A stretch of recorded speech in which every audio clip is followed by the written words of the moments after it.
నేడు ఉదయం 11 గంటలకు లోక్సభ స్పీకర్ ఎన్నిక ఎంపీలకు 3 లైన్ విప్ జారీ చేసిన బీజేపీ కాంగ్రెస్.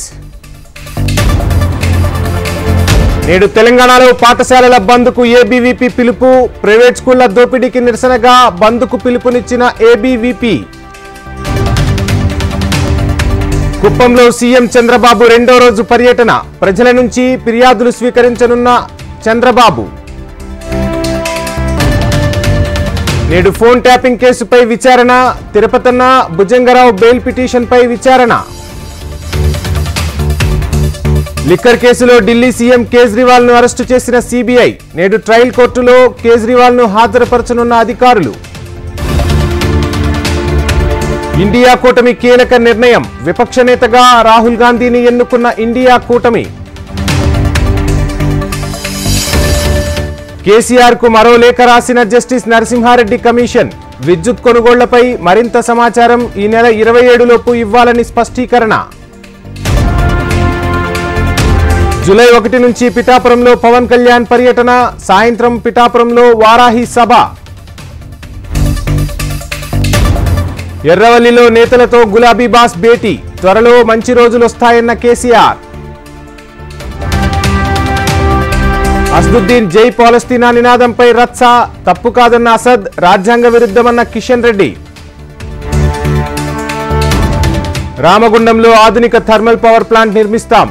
ఎన్నికల్లో ఇచ్చిన హామీ పూర్తి చేస్తామన్న భట్టి. కాంగ్రెస్ నేత జీవన్ రెడ్డి కీలక నిర్ణయం. పార్టీలో కొనసాగుతా, ఎమ్మెల్సీ పదవికి రాజీనామా చేస్తానని ప్రకటన. బోనాలు బల్కంపేట ఎల్లమ్మ కళ్యాణంపై మంత్రి సమీక్ష. అధికారులు సమన్వయంగా పనిచేయాలన్న పొన్నం.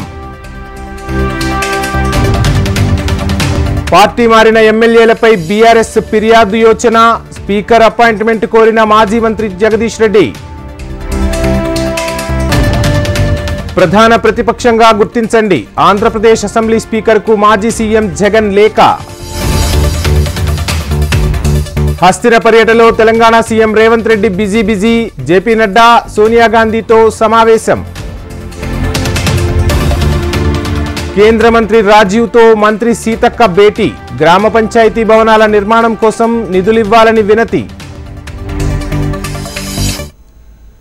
జగన్ భద్రతా సిబ్బందిపై తప్పుడు ప్రచారం. సెక్యూరిటీ ఆడిట్ జరగకుండానే భద్రతను తొలగించారన్న పేర్ని నాని.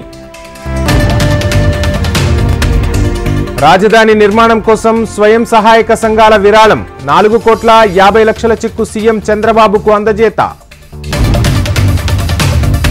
షరతులతో కూడిన రాజకీయాలు చేయొద్దు. డిప్యూటీ స్పీకర్ విపక్షాలకు ఇవ్వాలన్న లేదన్న పీయూష్ గోయల్.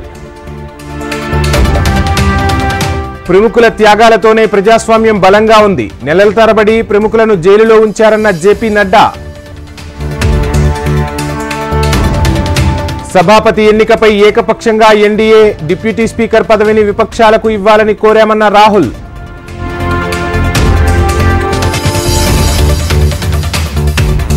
అధికార విపక్షాలు ఒక్కటయ్యాయి. ఓట్ల కోసమే రాజకీయాలు చేస్తున్నారన్న మాయావతి. కల్లుకుర్చి ఘటనపై గవర్నర్కి ఏఐఏడీఎంకే ఫిర్యాదు. సీబీఐ విచారణ జరిపించాలని గవర్నర్ని కోరిన నేతలు. నిరవధిక నిరాహార దీక్ష విరమించిన ఆప్ మంత్రి అతిషి.